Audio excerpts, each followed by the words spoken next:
Southeast Asia is comprised of several small nations, many of which inhabit the countless islands that extend southward from the continent toward Australia.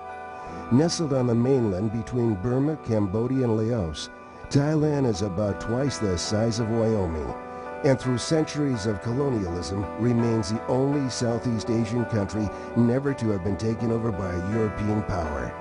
Known as Siam until 1939, Thailand has been a kingdom since the 14th century.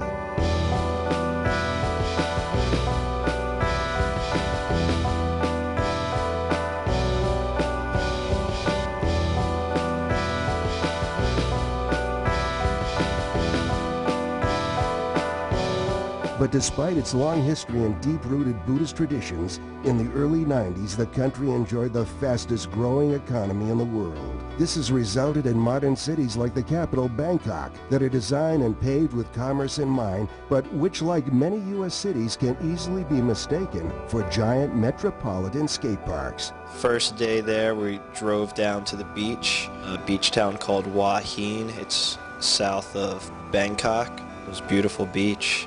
Nice warm water, nice sandy beaches.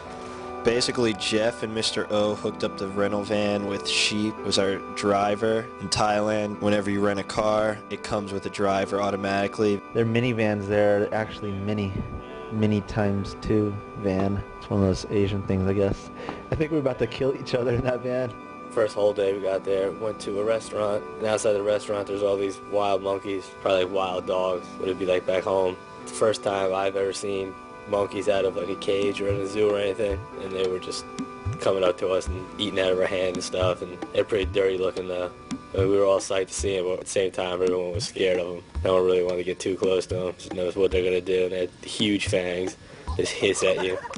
Monkeys there are just ruthless. I know when we went to the monkey temple, like Plahowski would buy so many bags of bananas and monkeys were just following them around, and they would just come up and start tugging them on the leg like they just wanted a banana. Fat monkeys, skinny monkeys, there's all kinds. Monkeys suckling off of their mom. It's just monkey heaven there. It's crazy. Well, the same day we seen those monkeys, we were eating at this restaurant, just seen some stairs. There's like, I don't know, 6 stairs like into a little slant. We were just bored, we were just skating around. They were just blown away. The skateboards, they'd never seen anything like that before. Something that would never ever happen back home, never. The first temple we went to was the first Buddha temple I've ever been to. It was pretty sick. You know, you look at it from the outside, you don't realize all the work it takes to put into these temples. You get up close to them and they're all hand-carved and filled with pearl and all these kinds of crazy things. And I just remember going and you had to take your shoes off. I think you were supposed to take your hat off and I didn't realize that, and it was kind of awkward altogether.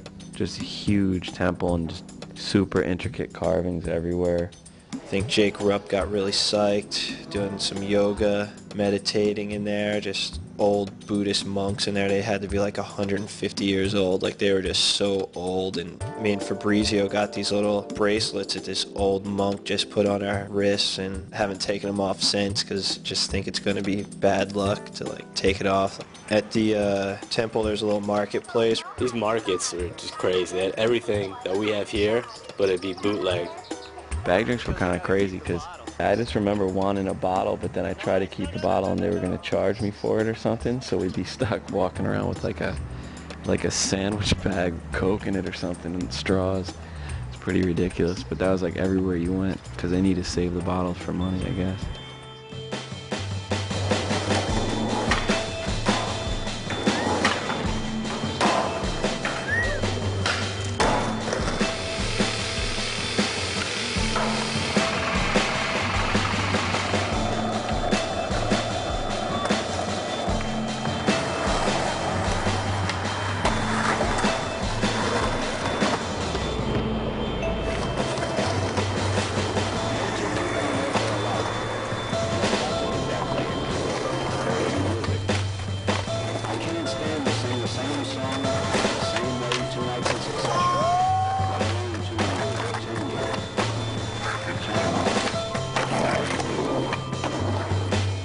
We were at like a beach spot and just friendly Jake just walks up to some Thai girls and stuff and just starts playing on his flute and stuff, some Jake tunes. Such a weird scene. Nobody could talk to each other, and Jake's just like rocking out, and they were all so stoked. You know, they're kind of blown away that how friendly he was, you know, because he was American and stuff. Waterfalls is like some kind of park or something. I remember just hiking. I think we thought it was real close, and I brought my camera bag. Jungle hike from hell. Like all these waterfalls, springs and stuff would just run down this river, and it was pretty cool. Like all these families would come out, and it was like Central Park in New York City, like all these Thai families hanging out. You know?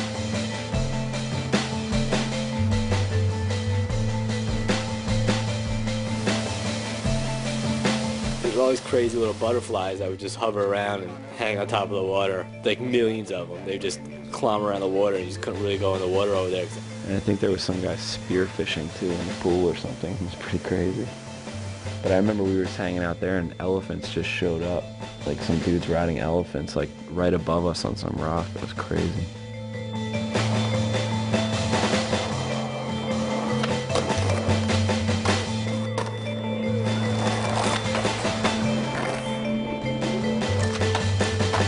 Okay, so this thing called SoCon. It's a week long. It's like their New Year's bash thing, and everybody just goes out and basically super soaks things. And it's a huge water war. Where we were was in Chiang Mai, and that's like the main part of it because there's a big canal that runs through it. It's just a water fight, and everybody's involved, and nothing is off limits. Like if you drive by with your window rolled down, it's your own fault, basically. Just you go around riding back the pickup trucks and stuff, and people are just squirting everybody with water, and everyone was super psyched to get us because we're a bunch of, you know, Americans and white kids, you know, just blast you right in the face when you weren't looking. Or people would have like a bucket of cold ice water. They'd have these tubes and they just suck it up, this freezing water, and just blast it into your face. And, you know, it was so much fun. You didn't get mad about it, you know what I mean? And you'd have like little wars with different cars and stuff as you're driving around. And if it was to happen back home, I mean, people would be beat up and killed like all over the streets. But it was in Thailand, and everyone was super happy with a good attitude, and their way of celebrating. It was pretty sick, dude. It was definitely the most fun I had in Thailand. There's a street in Bangkok, Main Street there. Man, there's all kinds there. Just weird people, like big afros, all kinds of style. Whole lot going on that street. We went to this restaurant, like a festival going on. I don't even know what they were doing. They would fry up these vegetables, and then someone would have to get up on this big like lifeguard stand, and they would huck the vegetables at you from like 30 feet away. And the tourists would all go do it, and they made you wear like a crazy hat with vegetables all over it when you did it. And Jake was the, like as always, the only one that did it. Only one that ate bugs, only one that did like all types of stuff.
Basically, Thailand's had 3 capitals and Bangkok's the 3rd one. I think in the last couple hundred years, Bangkok became the capital, and we went to the one that was prior to Bangkok. And that was amazing, just seeing all the ruins. I mean, they're pretty well preserved considering that another country came in and invaded. I don't even know how old that stuff is, but it's got to be like a couple thousand years old. And just all these ruins of temples, and it was like a huge complex. I remember there was one stone Buddha that was like 50 or 60 feet high or something that was in there. Everyone did their thing for like 3 or 4 hours. And we rented bikes and rode them around there. We went and rented the scooters, and Fabrizio didn't want to rent one because he said he'd seen too many accidents on them in Brazil. We were driving around for like a day or something, and then I wanted to take photos, so I got on the back of Kenny's, and Fabrizio took mine.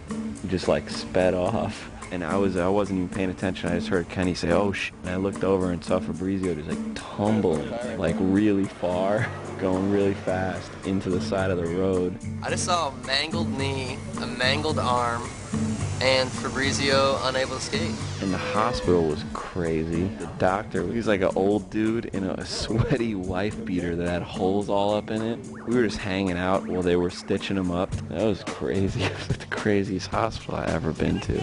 You ever gonna get a motorcycle? No more. You gotta shoot the kid. No more motorcycles in my life. See what happened? You see what happened? This is what happened. No more.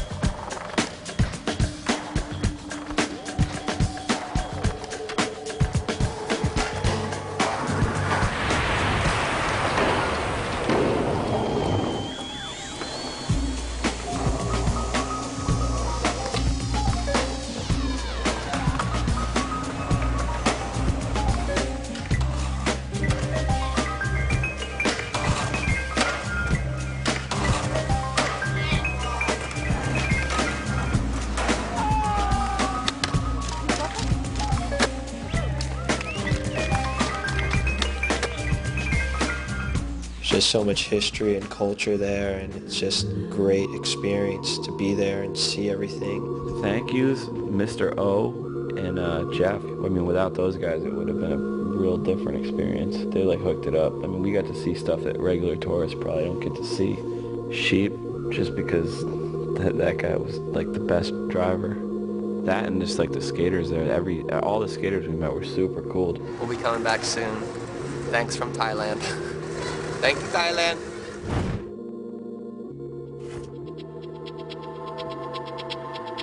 About 6 times the size of Washington, D.C., Hong Kong buzzes with the ultra-modern architecture and the bustle typical of a densely populated Asian city. But situated on the southern tip of the world's most populated country, Hong Kong is anything but a typical Asian city. A former English colony, Hong Kong has been an economic powerhouse in Asia since the 19th century. A center for banking, manufacturing, and trade under the British, the territory has been administered by China since 1997. And despite China's hardline socialist government, the free market system that has made the tiny city-state an economic world power has been preserved. Today, Hong Kong is the world's 9th largest trading economy, on par with Europe's leading powers. Needless to say, all of this adds up to one of the most modern cities in the world, with way too much going on to bother a bunch of skaters dropping in from the U.S. to have a look around. It was all Vern's idea. Vern lined it up, bought us all tickets. That's how all the trips come about. One person has this idea, and then people just like kind of tag along. I was just initially trying to get a skate trip. Ricky Oyola, Damian Smith, Cairo Foster, Kenny Reed, and Elias Bingham were the skaters. Warren was the ultimate tour guide. Hung definitely came through for us. Daryl was more or less the nightlife guy. Jonathan Maring went to go shoot an article for Slap, and I went to film for 411 Around the World.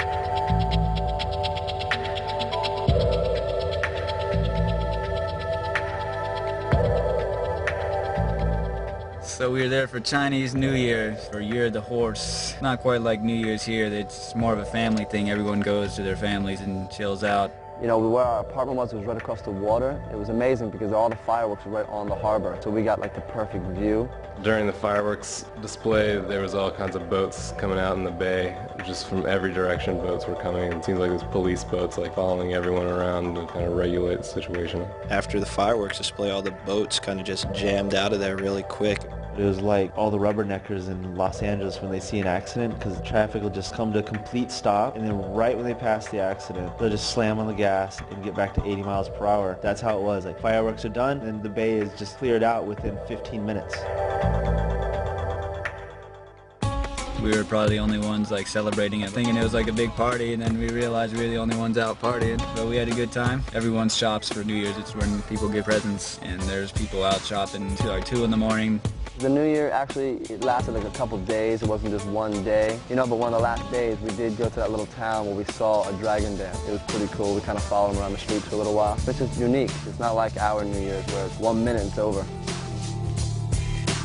Hong Kong, I think, is one of the most crowded cities I've ever been to, no matter what time of day it is. And it kind of made it hard to skate a lot of places just because there's so many people. They're just so rude, like right on you, like bumping into you. There's no such thing as personal space there. Hong Kong has got some crowded streets. You can't even walk down the street at night. It gets even crazier late at night, actually, it seems like. And everyone's talking on the phone. Everyone has a cell phone. I think it was extra crowded because it was the New Year. People everywhere, and you're about like 1.5 feet taller than everybody.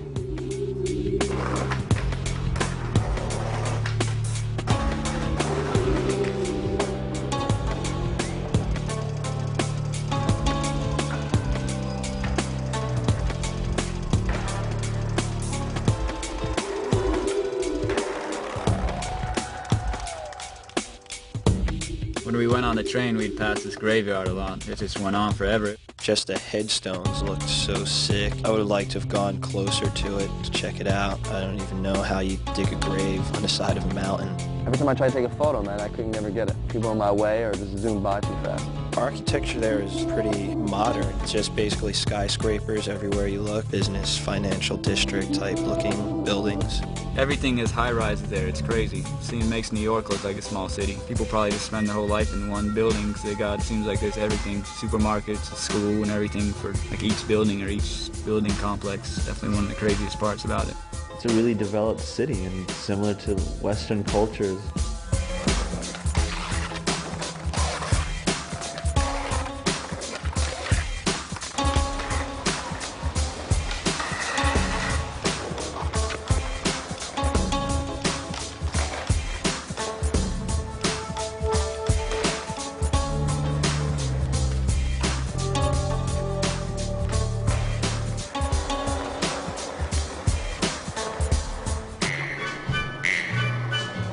There was a lot of security at all the spots, and you're trying to reason with these guys and they just don't even understand you or want to understand you, so you're just getting kicked out, going back, getting kicked out. It's kind of like being anywhere in California. I've been considered a smart mouth, now is that such a bad thing? Cause I'm not always in a good mood without the use of caffeine. I don't subscribe to rapping life and just lot of smiling handshakes. No politics, I'm living right shit under a bloodstained lampshade. Stay wired, word I stay higher, got better drugs and choice. Music is the best, if I could I would inject the noise. God's got a heart on for the people, cause we send them seats to heaven like fucking around with dirty news. I mean, naps and stuff. What the fuck you doing on the first place? Kinda hard to get back. You need your lid smacked if you're trying to get with these cracks. Not about the polish and the polish of degrees and stereotypes. You not like some aerial MCs. Sponsored by the corporate monster, aka the label makers. Cause they will make you famous and they'll sell out all your concerts. Thought your fan base was working real good on horny man cakes. Little planet on the ass and you think you're on, sir.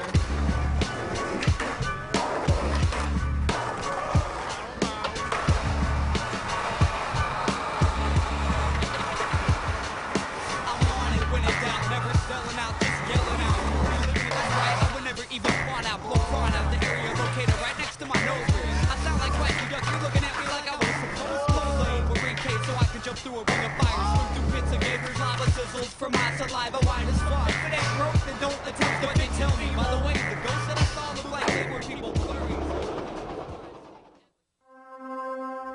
One of the great sights of the Hong Kong area is the largest Buddha statue in the world, which is also a Buddhist temple. Buddha statue was pretty sick because you could see it so far off in the distance. You just really have no idea how big it is until you're there. This involved a train ride to a bus ride. You just gotta walk up like 1,000,000 stairs to get to it, and then you're standing at the base of it and it still seems so huge and magnificent.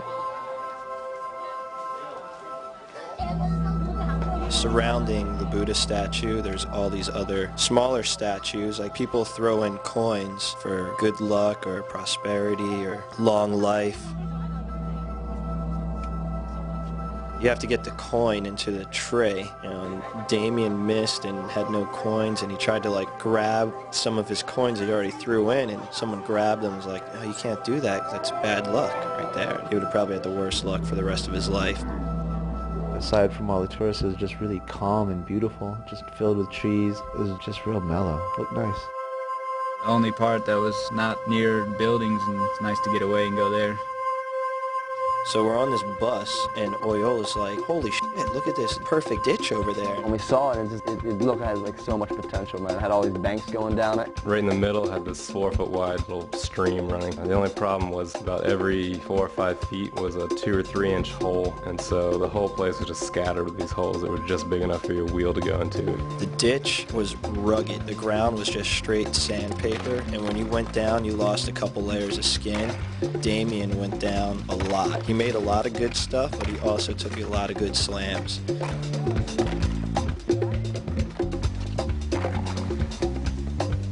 Ricky found this bar. It was like some piece of a railing. After hours of work, we secured the bar across the stream with rocks and made a pretty good obstacle.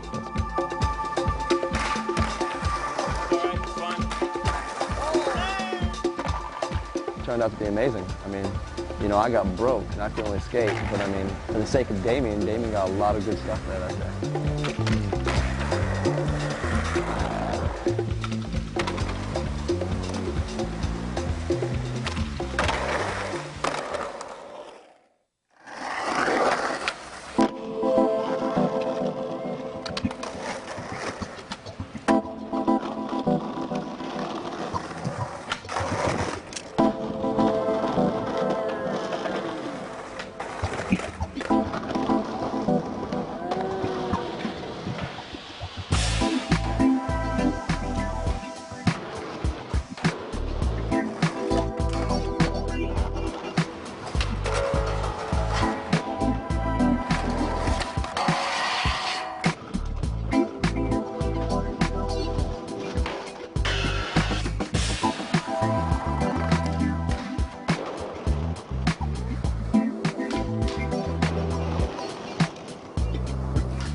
Yeah, I'd love to go back. Definitely recommend going there for anyone who hasn't been. It was amazing to be there for the new year, to see that, to be a part of it. Just like to thank Joe Brook and Mark Wiley at Slap. Hung, Jimmy, Daryl, Warren, and Brian for being such good hosts, and hope we could do this again.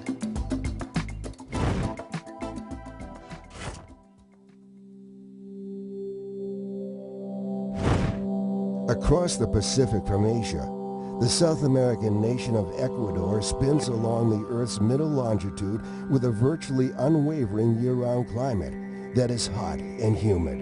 A little bigger than Nevada, the territory of Ecuador includes the famous Galapagos Islands, where naturalist Charles Darwin developed his theory of evolution. With a turbulent political past, coupled with frequent earthquakes and volcanic eruptions, Ecuadorians are accustomed to disruptions of both the man-made and natural kind. So when a bunch of pros showed up to get their skate on along the Earth's midriff, they found they had to adapt to much more than corruptible security guards and iguanas in the park.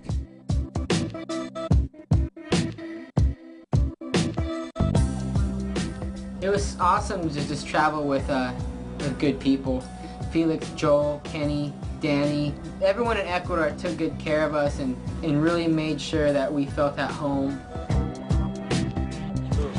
Basically, it was third world craze, but it felt like family because the crew was proper.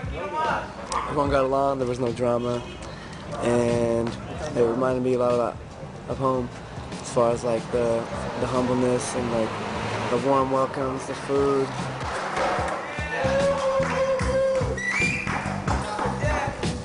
Never fails.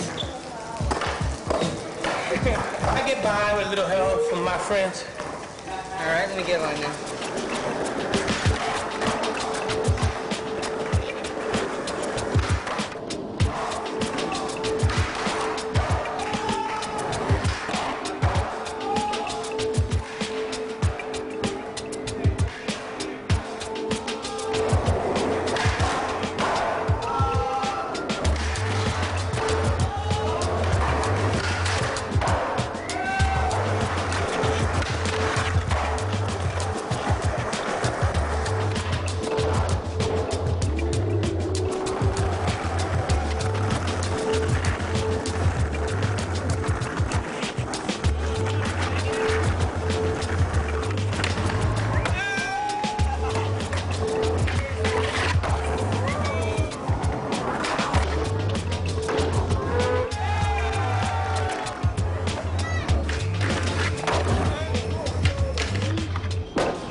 like super unpredictable. One day it'd be hot and humid, and then out of nowhere the same day, maybe within hours, it'll rain cat and dogs to where like telephone poles are like sparking off, and like you're in like a flood. Ecuador is one of the poorest countries, I think, in the whole entire world. Flying to Ecuador, and I'm like, I thought I ended up on another planet. It was basically roughing it. Third world. It was third world craze. We did a lot of skating in and out of downtown, but when you were downtown, you saw a lot of it was really evident how poor everybody was and stuff like that. And the kids hanging around McDonald's was like, they were like kind of like dogs in heat when you walked out of there, and all they could say was like, dame la cola, dame la cola. That's like, give me your soda.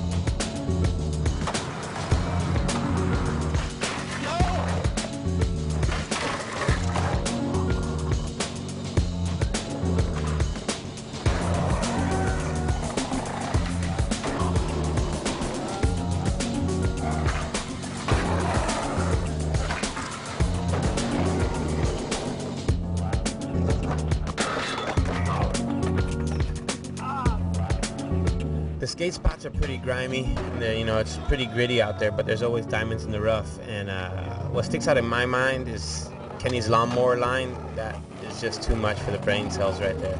Just lawnmowering right through into the lip slide right after that. It was really hot.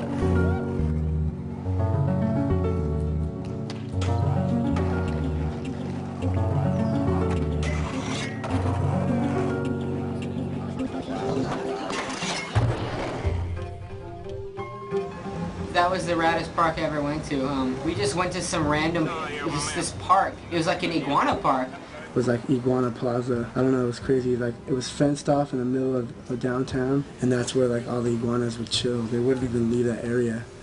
It was just like a fenced off area, and like there was a grip of iguanas just like walking around. It was funny. Shot some photos.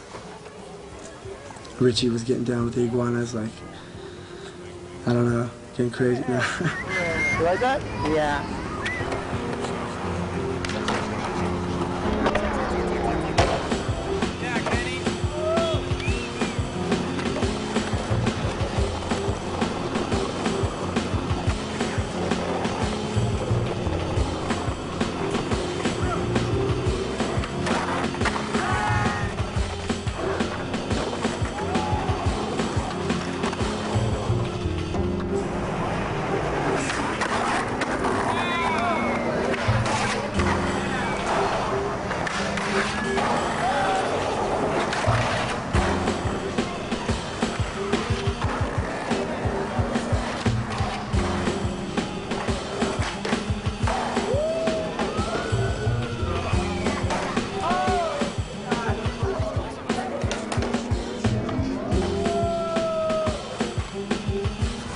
De Guayaquil. We gotta grease the guards all the time, give them a couple of bucks. Sometimes, you know, give them like anywhere between like $2 to $5, and they usually let us skate like all night, all day, whatever, as long as our session lasts. You know, I'm sure like out there it might be probably like an eye for an eye, as far as like, you know, if you get caught slipping, you know what I mean, and someone kills you out there, like a guard kills you, they're not gonna go through the whole like judicial thing, you're just dead. Beckos organized like this demo for like the last day. He has like it's like a skate park over this overhang, and the last day we kind of hyped it up so that we would skate like kind of like a demo. Kids were going crazy like over anything, you know, any kind of like shirt or stickers. Everyone just got attacked when everyone started throwing stickers, like, because it's so poor there, like poverty is just, it's pretty thick there, so they were just on anything they can get their hands on, they were just psyched, you know. And it was pretty dope because it was just all everyone just having fun, like just not really like, they were just appreciated that we were there, you know, and it was dope.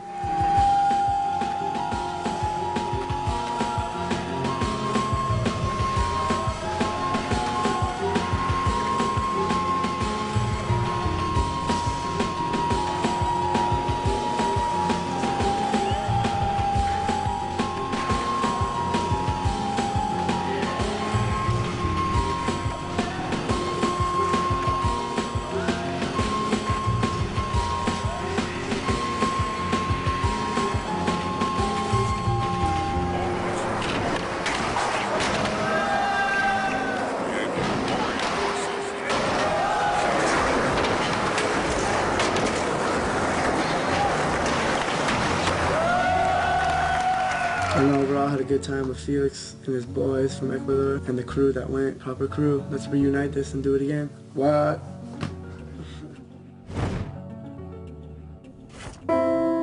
With the great misfortune of being located directly between the once rival empires of Russia to the north and Germany to the south, Poland's history is one of invasion, destruction, partition, and ultimately liberation and reconstruction. For most of last century, Poland was a satellite country of the Russian-dominated Soviet Union, which helped it rebuild after the German invasion and devastation of World War II. Slightly smaller than New Mexico, Poland was almost completely rebuilt in the last half of the 20th century. As a modern socialist state, Poland was decorated with the granite and marble architecture typical throughout Eastern Europe.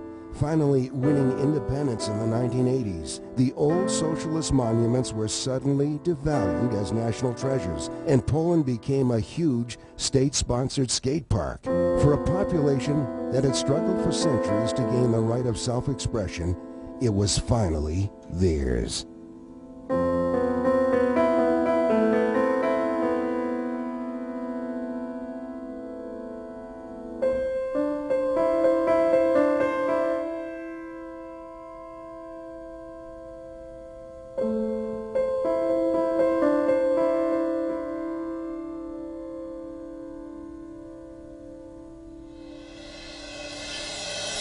Well, the trip was put together by Slap Magazine, Joe Brook. He told me he wanted to get a bunch of Polacks together to go back to the motherland in Poland. So we're flying from San Francisco to Warsaw, which is right here. And then we're going to travel around all around Poland this way and make our way back to Warsaw and then fly home. I really didn't know what to expect. As I was flying in, I was thinking in my head, like, wow, this kind of looks like Ohio, to tell you the truth. We flew into Warsaw, and it was all Polish skaters. It was Christian Switek, Stefan Janowski, Aaron Susky, Ed Salego, Justin Strubing, and Mike Rusick. One thing I kind of liked about it was kind of rough, like kind of a little more of a roughneck type place. You definitely, I kind of definitely felt like, you know, you got to kind of watch your back walking around, you know.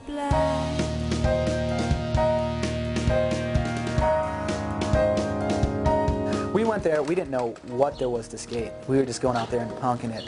And we went out there and there was amazing spots. But it was really modern. There was a lot of marble, a lot of nice buildings.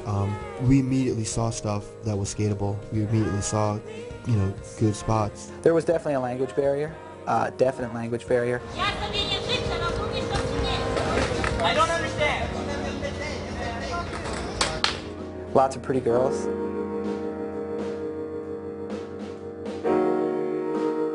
And really, I mean, really good food. I liked the food, and I think not everybody liked it. I think the vegetarians had a lot of trouble trying to find food. I mean, it really reminded me of Prague. That was the only Eastern European country that I'd been to before. It didn't seem too different from the rest of Europe at all, you know? I don't know, there's something inside me now that I feel like I need to go back there, and I probably will continue going back there as much as I can throughout the rest of my life. You know what, we had so much fun, and we skated the best spots. And that's what it comes down to. We had so much fun. I don't know, you gotta just get out there and do it, man. You only live once. Live it up. See the world.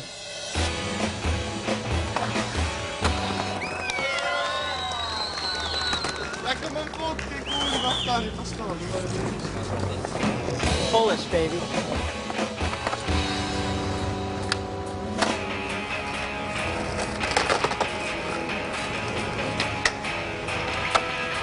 Somebody, somewhere.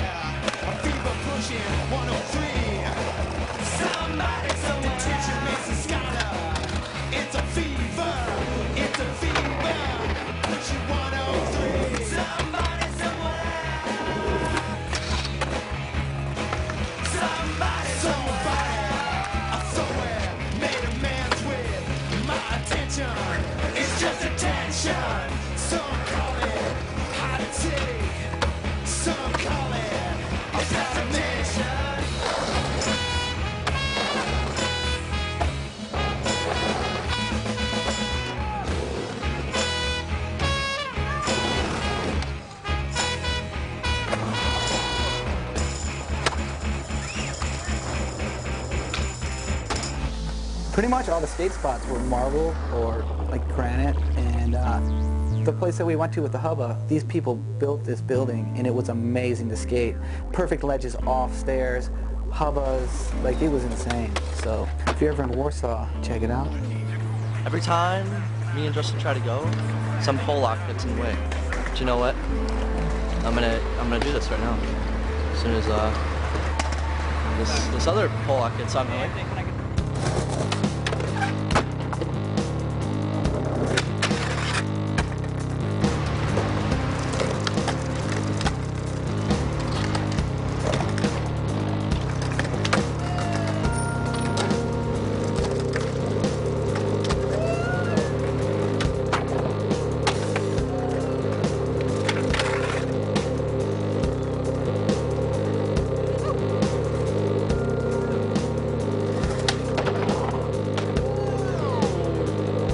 Everything's been done here. There's nothing left to do, so it's time to move on. We're gonna, I guess, go check out a double set, and then we're gonna go down to Krakow, and hopefully we won't have any rain down there and get some more stuff.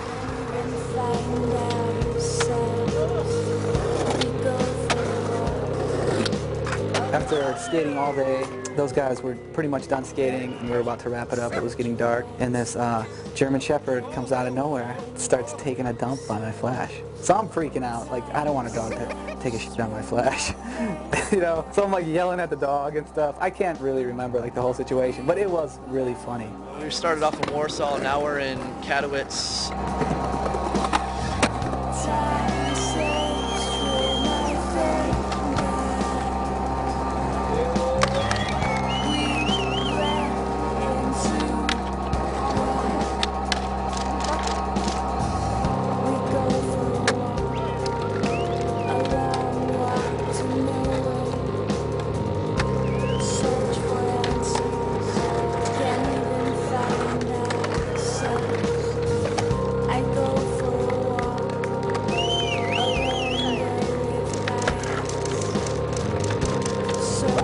So we're skating this big, long Hubba ledge spot, and next thing I know, I hear like this. Oh my God! And all of a sudden, I see this kid just cartwheeling in the air. I think he went over like the top of the car and then onto the side, and then it looked like the car ran him over. Who was it? Oh my God! This is one of the kids that was skating with one of the locals. This guy just got worked, and the paramedics come and they just like lift him up onto his feet. They didn't like, you know how here in the United States you go on a stretcher and they stabilize you. They were just like, oh, you're all right, then stand up or whatever. It was so crazy.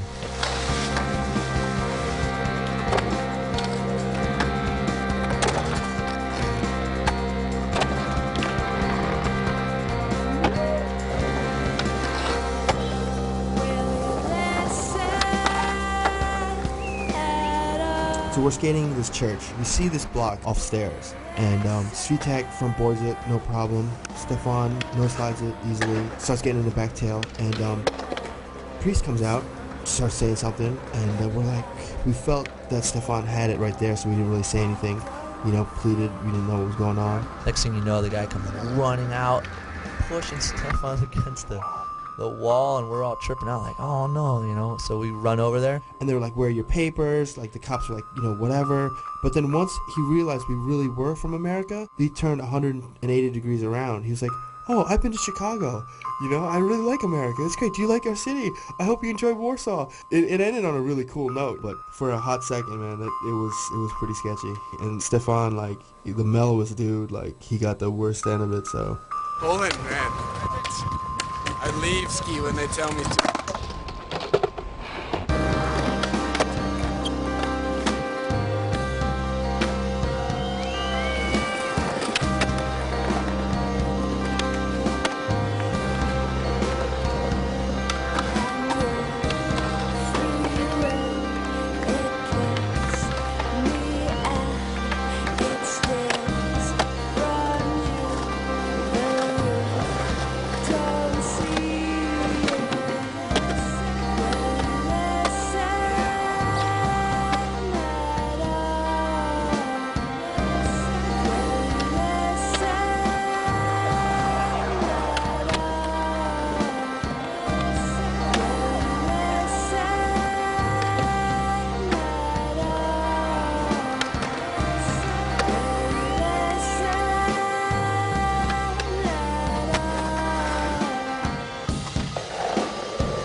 we were traveling through Poland, we realized that we were close to Auschwitz, one of the concentration camps during World War II. So a few of us really wanted to go, so we made it a point to wake up really early on the one day and go there and check it out. It was just crazy driving through the countryside of Poland, and you know that you're going to the most horrible place on earth.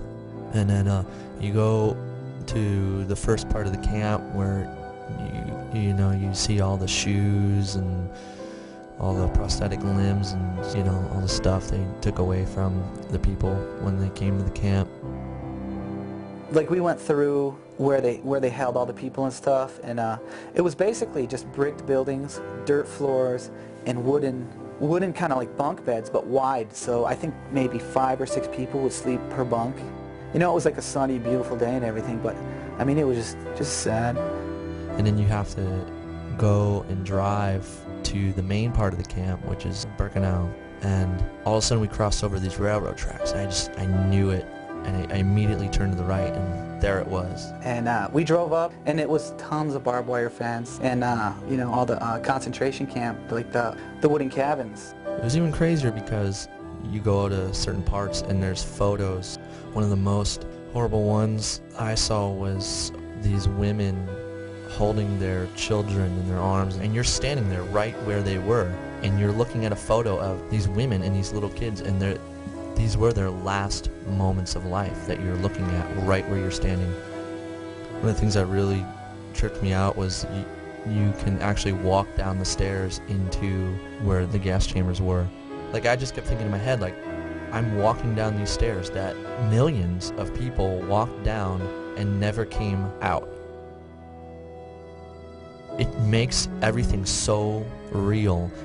You go through your daily life doing all these things, and you hear about horrible things on the news, or you read about World War II in the books or whatever, and when you go there, it makes everything a reality. It's real. It's still there. I'm glad I saw it. It's just unbelievable that happened in that area. When you're standing there and you're like, this happened so many years ago, you can't believe it. You can't believe that happened.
Did you see that?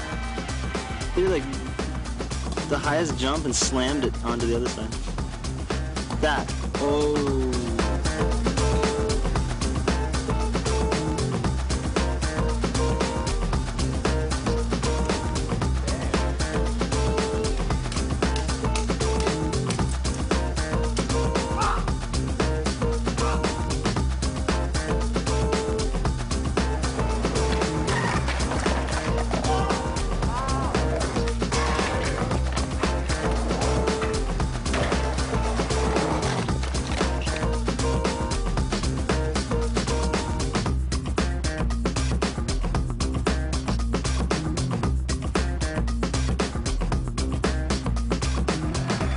What is that stuff?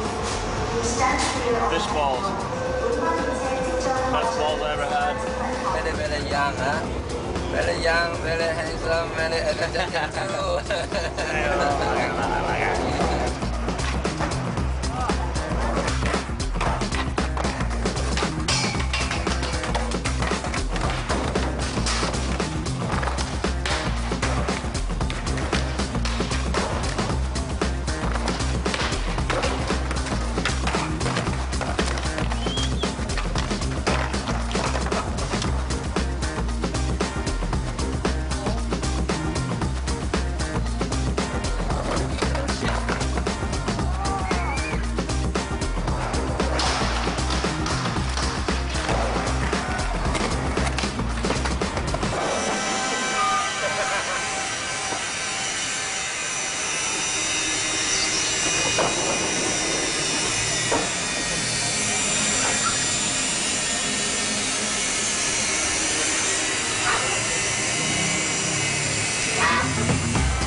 It ain't working yet.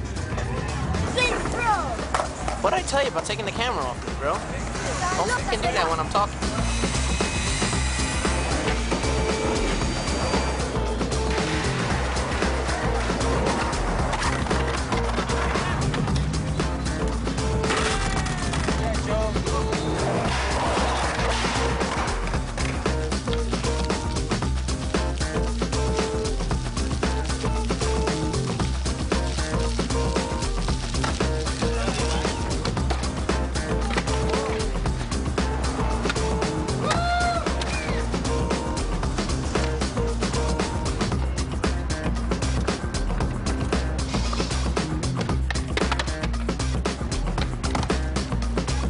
Oh, sorry. I'm just like getting away, just rolling, not paying attention.